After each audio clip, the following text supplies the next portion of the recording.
The French Revolution set Europe ablaze. It was an age of enlightenment and progress, but also of tyranny and oppression. It was an age of glory and an age of tragedy. One man stood above it all. This was the Age of Napoleon. I'm Everett Rummage, host of the Age of Napoleon podcast. Join me as I examine the life and times of one of the most fascinating and enigmatic characters in modern history. Look for the Age of Napoleon wherever you find your podcasts. I'm Jeffrey Rosen, President and CEO of the National Constitution Center. A few years ago, learning about the forgotten meaning of the pursuit of happiness changed my life. When the founders wrote that famous phrase in the Declaration of Independence, they meant an ongoing commitment to self-improvement and lifelong learning. This discovery inspired me to write a book, and in my new podcast, I explore the founders' lives with the historians who know them best. Plus, filmmaker Ken Burns shares his daily practice of self-reflection. Join me for Pursuit, the Founder's Guide to Happiness.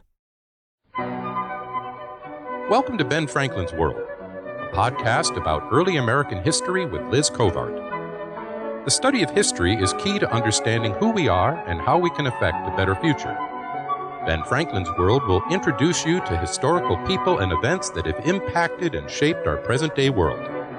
And now, here's your host, Liz Covart. Hello, and welcome to episode 103 of Ben Franklin's World, the podcast dedicated to helping you learn more about how the people and events of our early American past have shaped the present-day world we live in. On April 30, 1789, George Washington became the first president of the United States. Between 1789 and 1825, 5 men would serve as president, and 4 of them hailed from Virginia. Many of us know details about the lives and presidencies of 3 of the 4 men, Washington, Jefferson, and Madison. But what do we know about the 4th Virginia president, James Monroe? Today we explore the life of this 4th Virginian president with Sarah Bon Harper, Executive Director of James Monroe's Highland, the 535-acre farm and home of James Monroe. During our conversation, Sarah reveals details about James Monroe's diplomatic service and presidency, Monroe's private life at his estate Highland, and the interpretive challenges historians and interpreters at Highland face given a surprising new discovery they made about the estate in April 2016. But first, are you a member of the Ben Franklin's World listener community on Facebook? That's where I field questions for our guest historians and where listeners of the show interact with me and with each other. The community is free to join. All you need to do is visit benfranklinsworld.com and click on the orange Join Now button on the home screen or text BF World to 33444. Are you ready to discover more about the life and presidency of James Monroe? Let's go meet our guest historian. With tidings and wisdom to share about our early American past, here is this week's special guest. Joining us is the Executive Director of James Monroe's Highland, the 535-acre Virginia farm and home of President James Monroe. She has extensive archaeological experience, having worked as the archaeological research manager at Thomas Jefferson's Monticello prior to coming to Monroe's Highland. Today, she joins us to explore both the life and estate of the 5th President of the United States, James Monroe. Welcome to Ben Franklin's World, Sarah Bon Harper. Thank you. Thank you for having me. As you may know, James Monroe was the 5th President of the United States and the last in the so-called Virginia dynasty, the period where 4 out of the 5 first presidents hailed from Virginia. Yet, Monroe does not seem to be as well known as Washington, Jefferson, or Madison. Sarah, would you provide us with an overview of Monroe's life and accomplishments? James Monroe is an interesting historical figure where his life included a very important part of U.S. history, and his public life spanned about 50 years. And so his story tells the tale of the developing United States from the American Revolution all the way to his death in 1831, which was a big and important part of U.S. history where the United States first won its independence, struggled to establish a democratic government, and then worked hard at making that government, that new democracy, work work over a period of decades where they were challenged by both domestic issues of unity and common purpose and foreign affairs, including other world powers struggling to sort of make room for the United States in a new world and to establish ongoing relationships. And Monroe, of course, is known as being the fifth president, but he had a long political career before that where he served at the state and national level in numerous political offices. He was governor of Virginia, for example. He served in Congress. He was a senator from Virginia. He served as Secretary of State and for a brief period simultaneously as Secretary of War during the War of 1812. And so by the time he became president, he was very well qualified and had a deep perspective both on the United States and international affairs. It really seems like Monroe started to get his deep understanding of the United States and its international affairs when he enlisted in the 3rd Virginia Infantry Unit of the Continental Army in 1776. Would you tell us about Monroe's service in the War for Independence? I think you're very right. He did begin to get his perspective early on. He was a teenager when he was swept off into the American Revolution. He had been a student at William and Mary. He went there after his parents' death. He grew up in Westmoreland County in Virginia. He's sort of a country boy, but schooled at one of the better schools, Archibald Campbell's Campbelltown Academy. He went there as a boy, and then when his parents died, he was 16, and his uncle took charge of his education and sent him off to William and Mary, where he studied for a couple years. But I think the distractions of the American Revolution were pretty big in Williamsburg at the time, and he went off to fight. So that was 1776, and Monroe went on then to fight in some of the significant battles and events of the Northeast, and fought and was severely wounded at Trenton, wintered at Valley Forge, fought at Monmouth, for example. And in addition to the heroic moment, he was commended for conspicuous bravery at Trenton. I think the other piece is that he came in contact with this circle of founders where really these folks were committed to imagining and then implementing what a new nation might look like. He was, of course, close with General George Washington at the time, was in the same circle as Lafayette and Hamilton, for example. And so he was really in there in the mix, sharing thoughts and sharing commitment. And I believe that that time in the Revolution really solidified his commitment that stayed with him for the rest of his life. Can I tell you a story about the Battle of Trenton? Yes, please do. I think most listeners know that the Battle of Trenton was a surprise attack at Christmas time, and the Hessian soldiers were, sort of thinking they would have a time to celebrate and relax and so forth. And Monroe went over as the advance guard the night before, and apparently a local landowner who turned out to be a man named Dr. Riker came out and said to this advance guard, "Go on, Hessian soldiers, get out of my area." And Monroe and his men said, "Oh, we're not the Hessian soldiers, we're the good guys." And Dr. Riker then said, "Well, come in and I'll feed you. And not only that, but I think I'll go with you tomorrow because I'm a surgeon and some poor soul might need me on the field of battle." And of course, we know now that that poor soul turned out to be none other than James Monroe himself. There were very few casualties at Trenton, but Monroe was wounded, a bullet to the shoulder where it nicked an artery that he would have died from that injury had Dr. Riker not been there and acted quickly. So there's a moment there that kind of exemplifies some of the variables of wartime and of the fighting that went on during the Revolution. Monroe served in the Continental Army for 4 years. In 1780, he returned to Virginia to study law with Governor Thomas Jefferson. Sarah, what was it like for Monroe to study law with Thomas Jefferson? Did Jefferson play a big role in Monroe's life?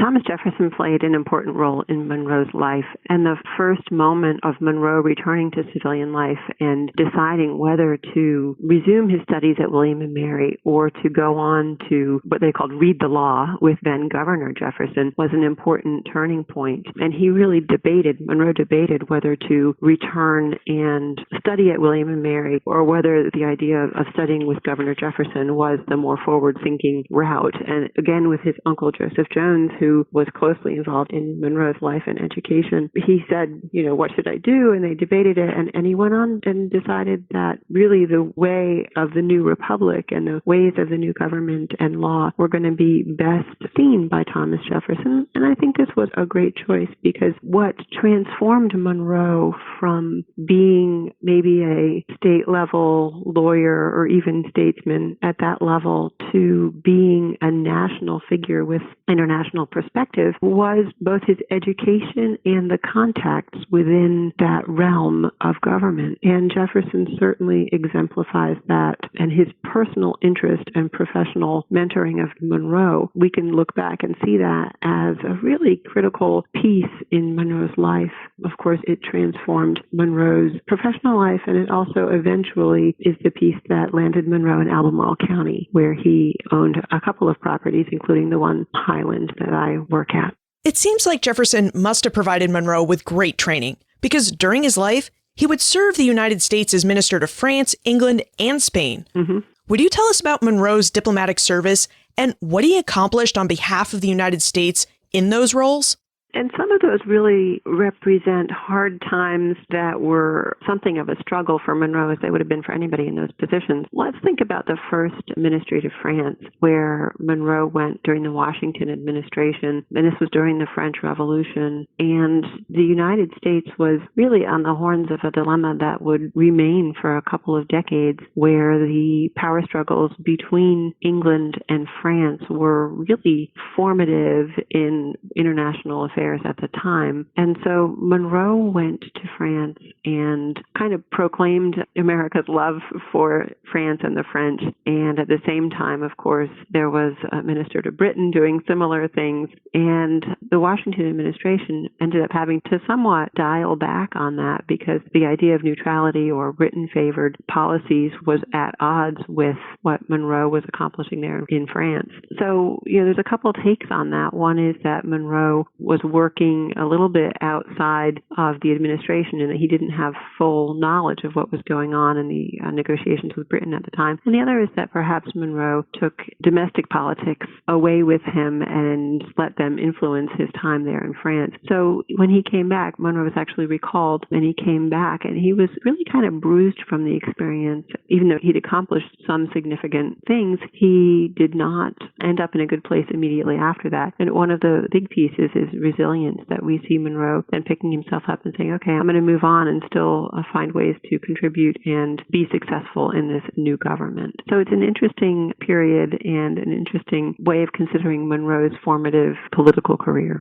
And one of the big deals that Monroe negotiated as foreign minister was the Louisiana Purchase in 1804, right? That's right. Monroe went, of course, not at the beginning, but sort of in the middle of things under President Jefferson, and Livingston was already there and negotiating. And again, it's another case where the United States is having to wade through the power struggles of mature European nations, this time Spain and France, and figuring out who's going to control what territories in North America. And Monroe was able to then complete the negotiation, and of course, as we know, acquire from Napoleon the large landmass that we know as the Louisiana Purchase. And Monroe was very westward oriented. He did own lands in the West in Kentucky, and from very early on we see him really understanding the importance of, for example, navigation of the Mississippi, the movement of goods along the Mississippi and out through the port of New Orleans, and the rights of the people trying to extract goods and really make a go of westward settlement. And so it's one of the places that we see Monroe committed to westward expansion and perhaps even understanding from very early on the eventual continental proportions of the United States. So the Louisiana Purchase is a fascinating part of Monroe's story, and of course the story of the United States, because that wasn't really his charge at the beginning. He was charged with negotiating for the port of New Orleans, ended up acquiring this huge landmass. Interesting to imagine, had that not happened, what France and Spain would have done instead and what the United States would be today. I'd like for us to explore Monroe's presidency, but before we go there, it seems like between the time the United States won its independence in 1783 and at least until the end of the War of 1812, all presidents sided with one of the major European powers, and Monroe served as minister to the Big Three, Great Britain, France, and Spain. Did Monroe develop a preference for any of the European powers during his service as minister? Did he lean towards Great Britain like Washington and Adams, or towards France like Jefferson and Madison? No, I would put Monroe in the category of Jefferson and being somewhat of a Francophile and being more attuned in that direction. Monroe, of course, spoke French and did conduct at least some, if not all, of his own negotiations in French, and really seemed committed to France and French relations. It was only later on that he became more pro-British, because that was a later point in his life when he was minister there. And yes, you definitely see that alignment where we see in general the Republican faction being aligned with French and the Federalists more aligned with Britain. So we certainly see him, especially early on in his career, as more pro-French and certainly vehemently and strongly partisan in the early years towards the Republican Party. It kind of sounds like Monroe leaned French, then appreciated the British point of view, so that by the time he became president, he was a bit more balanced in his viewpoints. Now that we know about his European political leanings, would you tell us about Monroe's presidency between 1817 and 1825? By queuing that up, I think you've also put your finger on one of the most important pieces of Monroe's story that make it incredibly relevant for today, where, we see this strongly and stridently flag-waving partisan Monroe in the early years, especially in the 1790s, and we see him just strongly pro-Republican and anti-Federalist. And then by the time he's president, he really came in with a sense of national unity that downplayed partisanship and kind of reduced the Federalist Party by absorbing some of those platforms. And I think it probably was the War of 1812 and seeing how a stronger national government was important, or some of the Federalist platforms, such as a standing military and a national bank. These really could play into national strength and security that made him more inclusive. And so by the time he was elected as a somewhat unifying and more inclusive president. The era of good feelings is often applied from the end of the Madison administration and into Monroe's presidency. And that sounds very rosy, and there were certainly good things about it, but it also in somewhat masks some partisanship or division within Monroe's own administration among members of the Republican Party. And it disregards also the economic collapse of 1819, the Panic of 1819, which lasted a couple of years, was a major negative economic affair. And somehow Monroe managed to get through that, and it didn't tarnish his reputation at all. But that was a major sort of market correction, as we would say now, or they referred to it as hard times, which has a delightful understatement to it. So there was good and bad during Monroe's administration. There was this sense of national unity in that he embraced enough of the Federalist platform to make him inclusive. And then there was also some economic hard times. Of course, the market had been going gangbusters over cotton and land in the South and the southwestern frontier. And then the collapse, of course, was hard for many people at the time. So, there were accomplishments and there was a sense of national unity, which I think rings a certain appeal to us today. And then there was also some economic difficulty. But Monroe was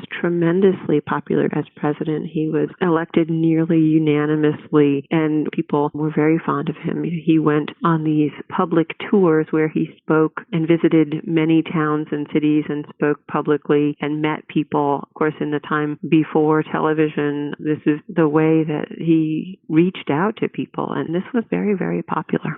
History and historians have often defined presidents by a few key pieces of legislation, or perhaps by an important treaty or program. What key pieces of legislation, treaty, or program define James Monroe's presidency? Well, not a treaty so much, but a statement. Of course, we really know the Monroe Doctrine, and we see our visitors, for example, at Highland, if they're going to know one thing about James Monroe, it's the Monroe Doctrine. So note to all rising politicians out there, make sure your name is on something if you want to be known for it. And of course, that's anachronistic because the name Monroe Doctrine didn't come about until about 1850. But the statement really, which was in part of his State of the Union address, or what they said then, his message message to Congress, really closed the New World to colonization by existing European powers.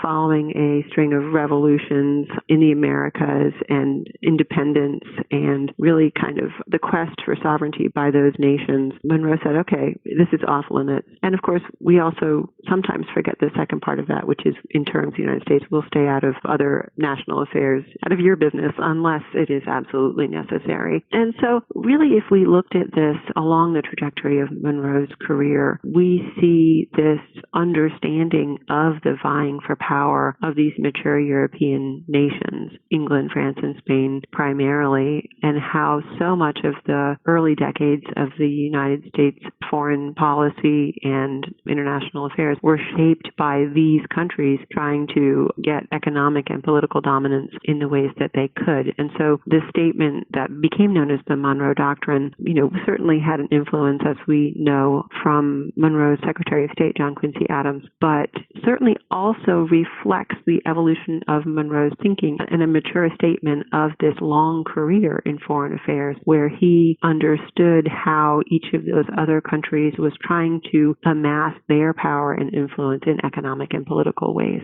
Now that we've had a whirlwind tour of Monroe's public life and service, let's take a tour of his private life. Sarah, would you tell us about Monroe's estate, Highland?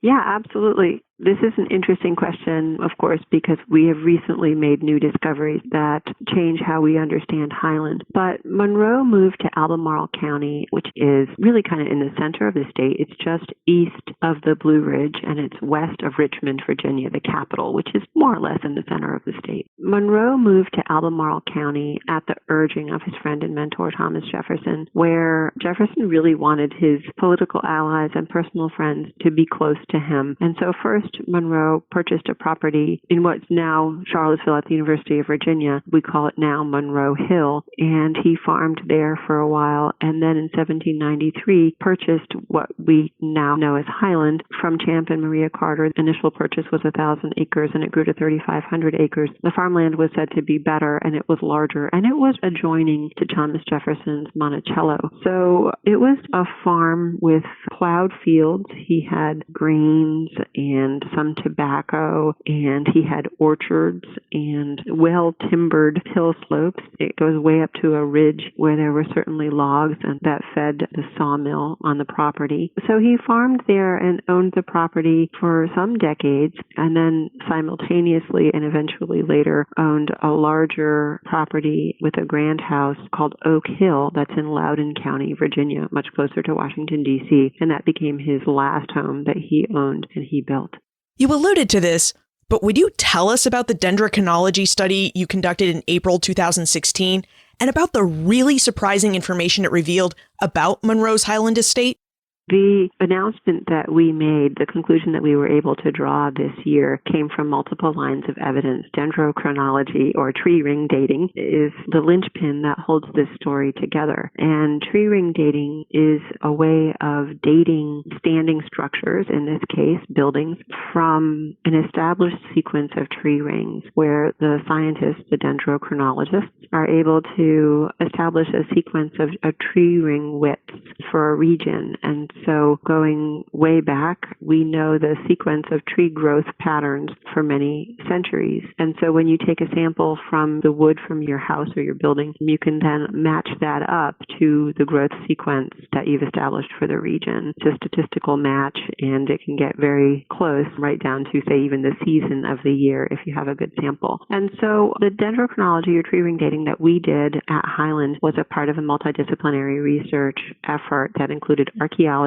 architectural history, and then finally this piece of scientific dating. The house that is standing at Highland has long been considered to be one wing of a formerly two-wing building. And it was thought that these two wings, these sort of two rectangular blocks that we see on the insurance documents, were Monroe's original house, and that one of the two wings, the larger one, was destroyed by fire. And we see as early as 1885 accounts in a newspaper, for example, that this is the smaller of the two wings of Monroe's house, the other wing having been destroyed by fire. And so that's been the story for a long time. And people have wondered about it because it's a very small, the original piece is a 2-room house with a 2-room basement underneath. And that's a small and modest piece, even as a wing of a larger house. And so William and Mary conducted some good research about 40 years ago when the property passed from private hands into their ownership and really investigated carefully. And all the evidence pointed to, it is what it says it is. All the experts, both doing documentary studies and archaeology and architectural history, they all said, it is what it says it is. And, here's where you'd look if you wanted to look more. And the point was we had never really found that other wing, right? The one that was said to have been destroyed. And so I had enough questions when I started there in 2012 that I couldn't quite answer to my own satisfaction. And so drawing from my research background, started doing archaeological survey around the property to say, okay, let's find out for sure where that other wing was. We want to be absolutely certain we understand this place. And so at the same time, started doing an architectural study, and the experts noted to me that there were enough elements of the standing house, including the patterns of brickwork, the hinges, and the moldings on the interior, that it really would be beneficial to bring in dendrochronology. And so we got that rolling, and it's a long cycle of research and lab work to get the results, and also came up in the archaeology with some architectural debris in front of the later 1870s house. And so we continued exploring that architectural debris, and it turns out there were very well preserved foundations right beneath the ground surface. And so we first identified those in April of 2015 and thought that they were part of the missing wing, or at least used that as the standing hypothesis to test against. And then when we got the dendrochronology results back, and the date from that first period, the latest harvest of the wood, was spring of 1818, we knew that we had to change our understanding and conclude that this must have been the house that Monroe had constructed in 1818, that he called his house for lodgers, which was a presidential guest house. So this completely revises our understanding of Monroe's main residence, and now we have a much larger house, archaeologically preserved, that we will explore, and it allows us an opportunity to really re-examine Monroe and his worldview. Of course, one's house is an expression of ambition, perhaps, both personal and maybe political. It's an economic statement. It's a statement of style. And the small, what we thought was the remaining wing, has really played into an understanding of Monroe as humble and perhaps unassuming, living modestly, where this may not be the case at all. And it's time to re-examine Monroe and his political ambitions through understanding the house and the property. Bill would like to know how the discovery of Monroe's lost house has changed and challenged your interpretation of Monroe and his estate. You addressed a bit of this in your previous answer, but specifically, Bill would like to know if you could tell us about 2 or 3 things you've had to change in your public tour of the estate as a result of this new information. It has been transformative, and the changes will still roll out for the next bunch of years as we completely reinterpret. Most fundamentally, we have changed our discussion from, this is a wing of Monroe's main house, to this is a house that Monroe built during his presidency to house his entourage or visitors when he came here as president, and of course could no longer just slip away, but had to have a lot of people with him. Our visitor experience has changed significantly. At the moment, we are offering not a house tour as such, but more of a site tour where the expert guide meets the visitor in a different location, not at the house, takes in the location of the archaeological remains. At the moment, they're covered because we're between excavation seasons, but talks in that area with some visuals about the excavation and the discovery, and then tours the standing structure. And the standing standing structure still houses that great collection of Monroe family pieces. We have about 70 or 80% of our collection belonged to the Monroes originally. So we are able to use that material culture to interpret the Monroe family and political life. So that part, for the moment, has remained the same. But the experience, I think, is more of the site rather than of this particular house. So those are really the big ones. And in the future, I hope that we will be able to significantly recurate these spaces and make them some dynamic and interactive exploration of Monroe and his political career, and through that, the story of the early United States. Earlier in our conversation, we discussed how Monroe had benefited from a really good education. And now we've explored a little of Highland, which was his 535-acre farm. It kind of sounds like Monroe had money. Was he a slaveholder? Yes, Monroe was a slaveholder, and the farm eventually at Highland grew to be 3,500 acres, and so that's a really large plantation. And he did own slaves at Highland and at Oak Hill in Loudoun County. And he owned at any given time at Highland between, say, 20 and 50 was kind of an average number during his time at Highland. And they were primarily field hands because the plantation was a working farm really for economic purposes, right? So farming, so various kinds of agriculture and timbering, as I mentioned. And of course, while the Monroes were there, also enslaved domestic servants who waited on the family and prepared food and took care of their needs in that way. We know some names and some life stories, and we're just unraveling more and trying to learn more about these families and, in fact, the descendants that are still around today. And so the story of slavery is one that we are paying close attention to, both archaeologically. We're exploring a site where we think there may have been a slave quarter and trying to find the footprint of that.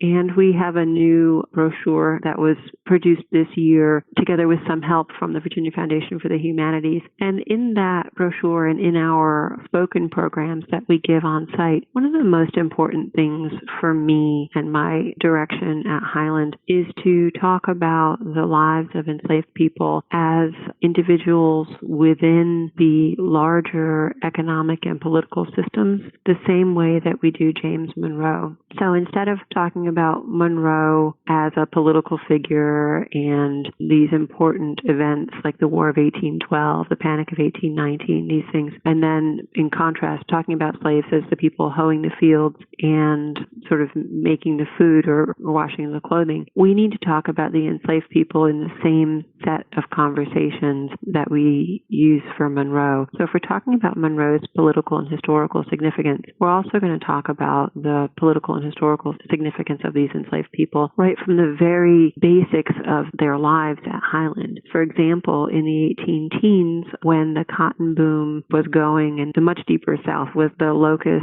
of all growth and economic activity, enslaved people in the upper South had a very unstable and uncertain future where they could very well be sold south, where slaves were much more in demand for farming than they were in places like Piedmont, Virginia. And so we talk about how that formed the backdrop of their lives and, in fact, even what they were doing in their daily lives. So it's important to me to include slaves in the same set of narratives about the trajectory of American history and the way individual lives were enmeshed in history, rather than talking about a historical biography. And I recognize the importance of biography for understanding people. And so we do as much as we can to expound on family relationships and individual choices, but always in the same context that we talk about Monroe and politics and economics.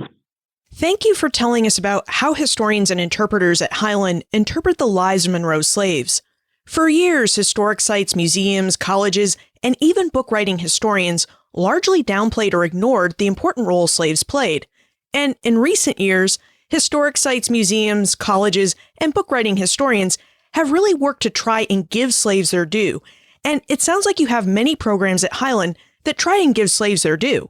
Yes, very much so. And this is important both for historical perspective and in today's world. Of course, talking about history without talking about slavery would be impossible. And also, it's relevant in today's world because of really the history of race relations in the United States. And so our spoken interpretation of slavery is new. We try to first incorporate the discussion of slavery in most of our conversations, or all of them where we can.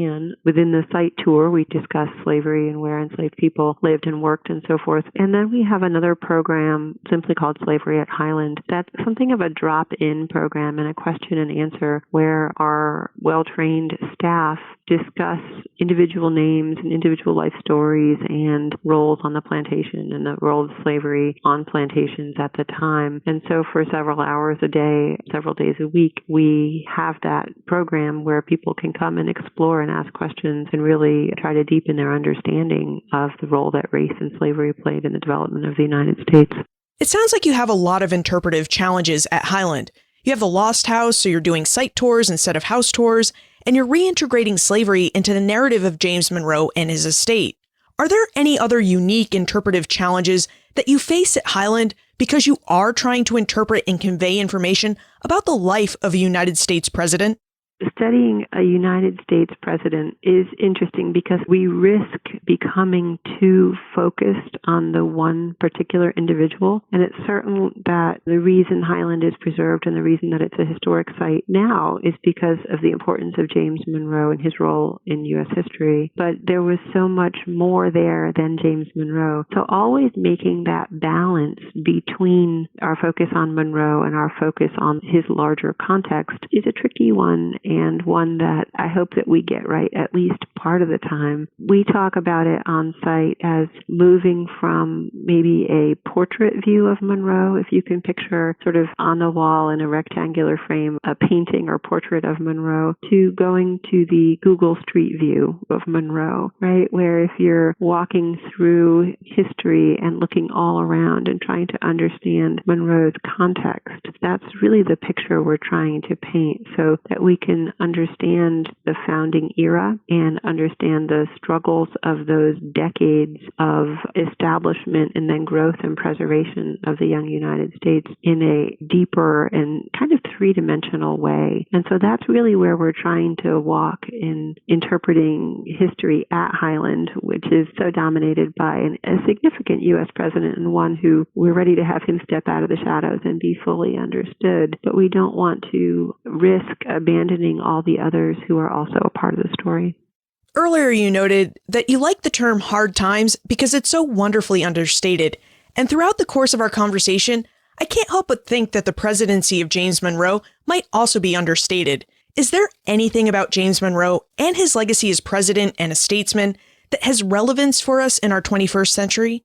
Yeah, I think so. I look at Monroe's career and where he was in the 1790s and stridently partisan, where, responding to the Federalist platform just vehemently. And really, I kind of got the sense of anything the Federalists would say, Monroe would oppose. And then I look at the more inclusive platform of Monroe's own presidency and how he really worked to incorporate ideas that he felt were essential to the growth and preservation of the United States, even if they countered what the traditional Republican Party stood for. And that increase in complexity and deepening of his commitment to the United States is really relevant, I think, today, where we are, no secret, we're more polarized than ever before, and we sometimes risk party allegiance over what might be good for preservation or even improvement of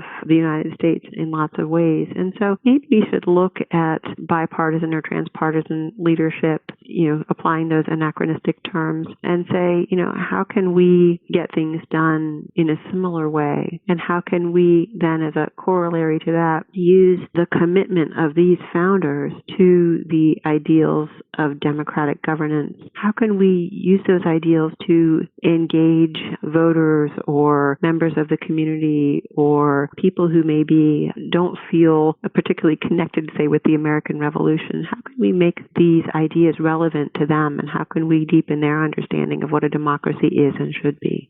You've certainly piqued our interest in James Monroe's Highland, and I would be remiss if I didn't ask before we moved into the time warp whether you have any tips that would allow us to make the most of our next visit to the estate. I would recommend coming with the idea of spending a couple hours taking the tour, thinking about U.S. history. Some advanced reading is great, or maybe we will inspire you to do some reading while you visit us. But, plan to come and really try to soak in the experience of history and put yourself in the mind frame of that time. Of course, we're rich in presidential history in Virginia, and seeing James Madison's Montpelier and Monticello, Thomas Jefferson's home right next door, make it a full and deep understanding of that time period and maybe what each of these men was thinking and was really committed to. And for those of us who would like to do a bit of advanced reading, do you have one or two books or articles on James Monroe that you can recommend?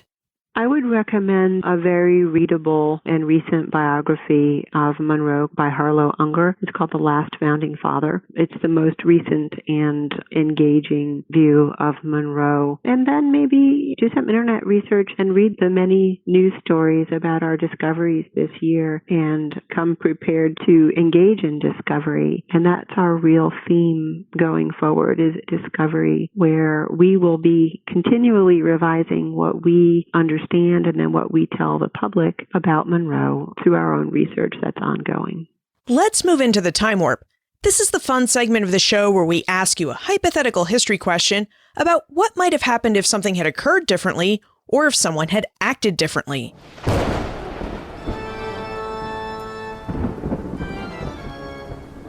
The time warp. Historians can't predict the future, but they can speculate about what might have been. In your opinion, what might have happened if James Monroe had not served as president in 1820? Would the Missouri Compromise, which kept the balance of power between slave states and free states in the Senate by adding Missouri as a slave state and Maine as a free state, have been signed into law? That's a good question. And the Missouri crisis and the eventual Missouri Compromise is one of those moments that I think we could probably do a semester-long seminar on, because the issue of slavery was bound to be a national and divisive issue. From the very beginning, the founders knew that they were not dealing with this issue and that it would be really critical at some point. And I think Monroe's actions and the actions of the government as a whole during the Missouri crisis in 1820 and 1821 really delayed the American Civil War, and that had the compromise not been made, we probably would have seen a war at that point, maybe a little bit later, but it would have eventually landed there. And that eventual compromise that allowed Missouri to enter as a slave state and Maine as a free state, but limited slavery north of the 3630 line, that was the piece that allowed the additional 40 years before the American Revolution. And I could argue, and I think with some validity, that had the Civil War taken place 40 years earlier, the outcome could conceivably have been very different.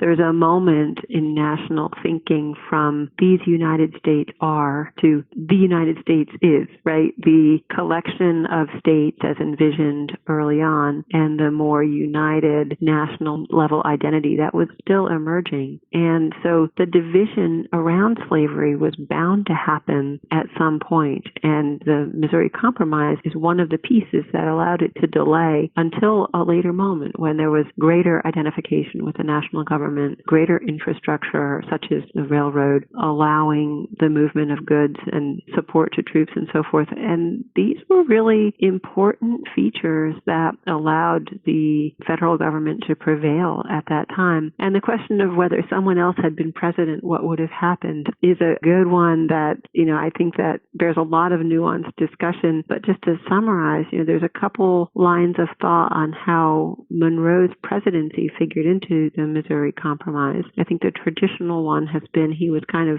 hands off, go figure it out and let me know when it's done. But then there's the other piece, particularly with work by Robert Forbes, that says Monroe was engaged in the hidden hand presidency there, where behind the scenes he was allowing people to get things done by encouragement and by behind the scenes negotiation and by not needing to claim credit, but making it happen. So, the truth in there is, no doubt in there somewhere, but it certainly would bear greater investigation. But in either case, Monroe was president during the time, and what we came out with was kicking the can down the road 40 years and eventually having a longer and more protracted civil war, certainly bloodier with more loss.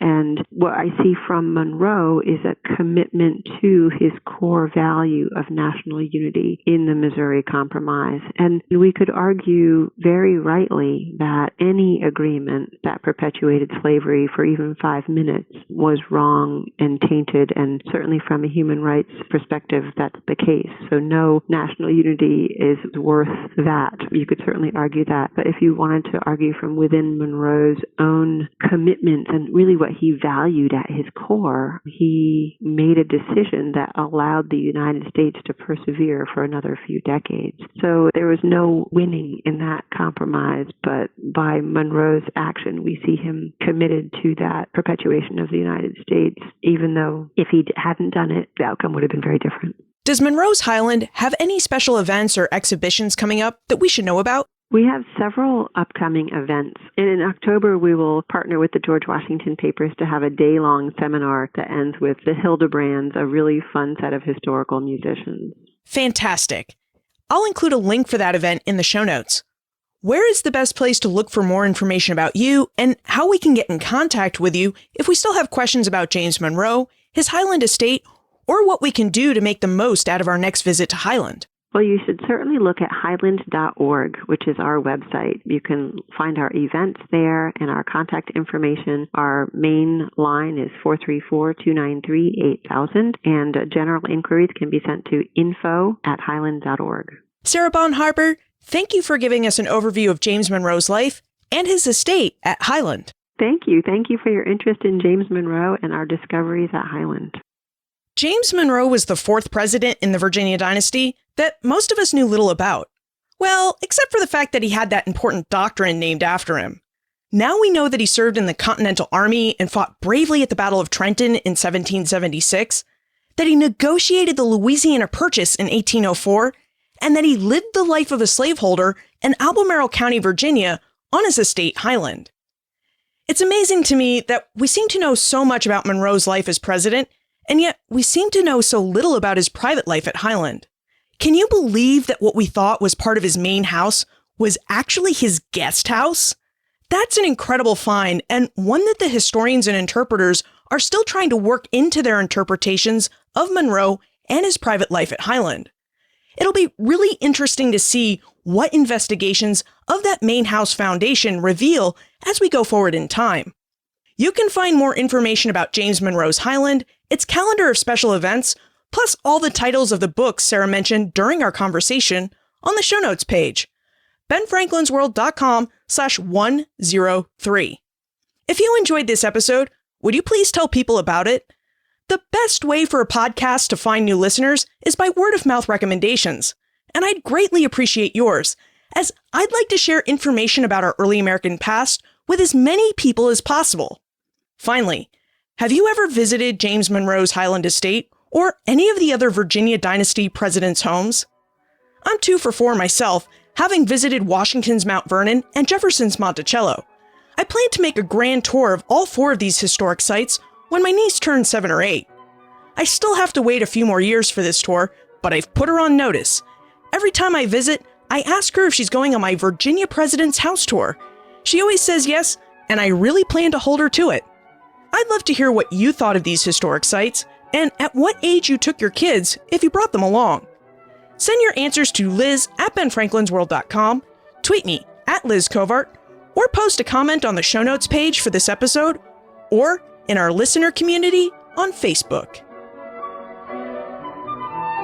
And remember, Never leave till tomorrow that which you can do today.